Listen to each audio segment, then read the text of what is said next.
मोदी शर्म करे, शर्म करो, योगी मोदी शर्म करे,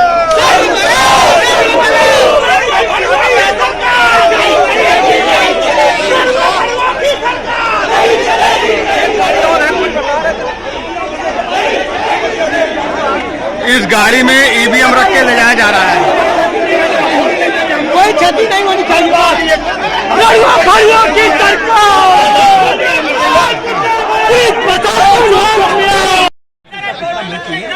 बेईमान पहली बात ये पेटी ये मशीन कहाँ जा रही है? ये मशीन कहाँ जा रही है? हमें पूछिए।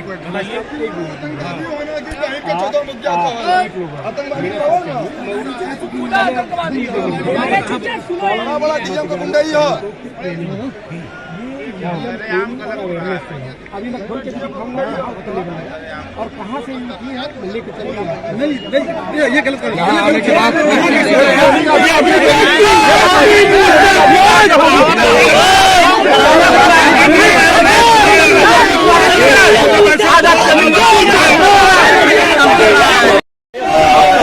भी यही है, भ्रमित करके लोगों को भेज रहे हैं, कांधे पर रोक दिए हैं। दिखाकर ये बेईमानी किया और ये एग्जिट पोल गलत कर रहे हैं लोग, और उसी के बाद ईवीएम बदल रहे हैं। हर जिले में फोन बदल में भी अभी 11,900 मतपत्र पकड़े गए हैं। इस तरीके से अगर योगी और मोदी जी इस तरह करेंगे तो बहुत गलत बात है। आज में शाम को आज क्या मतलब ईवीएम नहीं है, क्या है वो, क्या प्लास्टिक का है ये ऐसा अभी भी बोल रहा नहीं है, वो छोड़ा करके अंदर रख दिया, वो नहीं मराठा नहीं, हम लोग बैठे चोरी से लेकर भाग रहे हो, गाड़ियां खड़ी है बड़ी बात हो गई। और परमात्मा की बात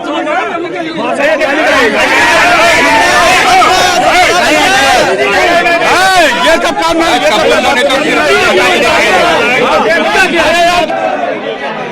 अब जिलाधिकारी से कहीं चुनाव फिर से होगा।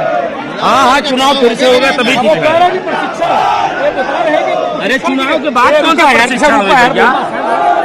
चुनाव के पहले होता है, चुनाव के बाद प्रशिक्षण नहीं होता है। सारी प्रशिक्षण हो जाती है, गिनती की वोटिंग की, वो अधिकारी था वहाँ पे। इसके पास मोहर भी है और जो है इसके पास ये गाड़ी निकल चुकी है। इसको प्यार से और ड्राइवर को पकड़ के लेकर बाहर मत निकालिए, मारा जाएगा वो जहाँ गाड़ी में उसको बैठे रहने दीजिए।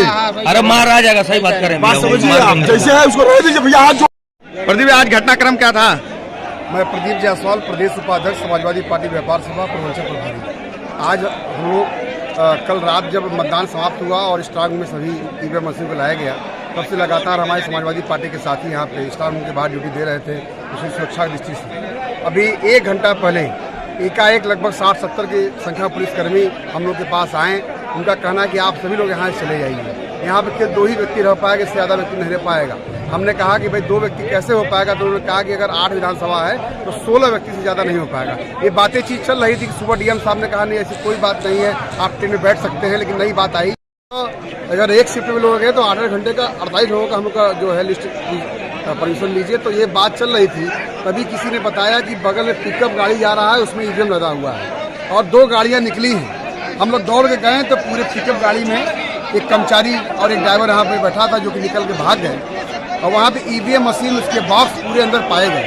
और मैं इतना कहना चाहता हूँ कि पूरे देश और प्रदेश में जो पार्टी की सरकार है वो अपने आप को राष्ट्रवादी बोलती है, आदर्शवादी और सिद्धांतवादी बोलती है। और जिस प्रकार से यहाँ पे ऊपर के नेताओं द्वारा प्रशासनिक अधिकारियों को संज्ञान में लेकर यहाँ पे लोकतांत्रिक व्यवस्था को कलंकित करने का काम किया जा रहा है, चुनाव प्रभावित करने का काम किया जा रहा है, इसको मैं संसार वाली घटना निंदा करता हूँ। मुझे लगता है जिस प्रकार से समाजवादी पार्टी गठबंधन की सरकार पूर्ण बहुमत से बनने जा रही है, उससे घबरा के लोग पहले तो गोदी मीडिया से इन्होंने साठगांठ करके गलत एग्जिट पोल दिखाया और बाद में इसी मानसिकता से आप देखिए उसको सिद्ध करने के लिए ये गलत काम करने का, ईवीएम बदलने का काम भी किया जा रहा है। मैं पूरे देश और प्रदेश की जनता से कहना चाहता हूँ कि आम जनमानस की भावनाओं को कुठाराघात किया जा रहा है, लोकतांत्रिक प्रक्रिया के ऊपर वार किया जा रहा है। पूरे विश्व की सबसे बड़ी लोकतंत्र देश पर जिस प्रकार से आज चुनाव प्रभावित किया जा रहा है, ये संस्कार करने वाली घटना है।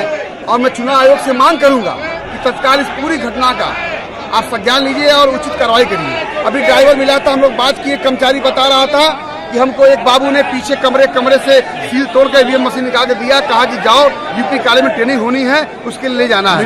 आप साथियों बताइए कि किसी भी चुनाव प्रक्रिया के प्रारंभ होने से पहले ट्रेनिंग करने की बात है। साथियों मैं बात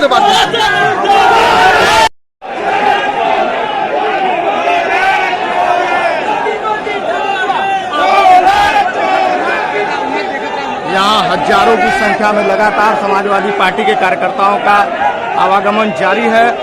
प्रशासन कुछ भी बताने में अपने आप को असक्षम महसूस कर रहा है। इस तरीके से चुनाव में फर्जी तरीके से प्रत्याशियों को भारतीय जनता पार्टी के जिताने का प्रशासन द्वारा कुछ चक्र रचा जा रहा है।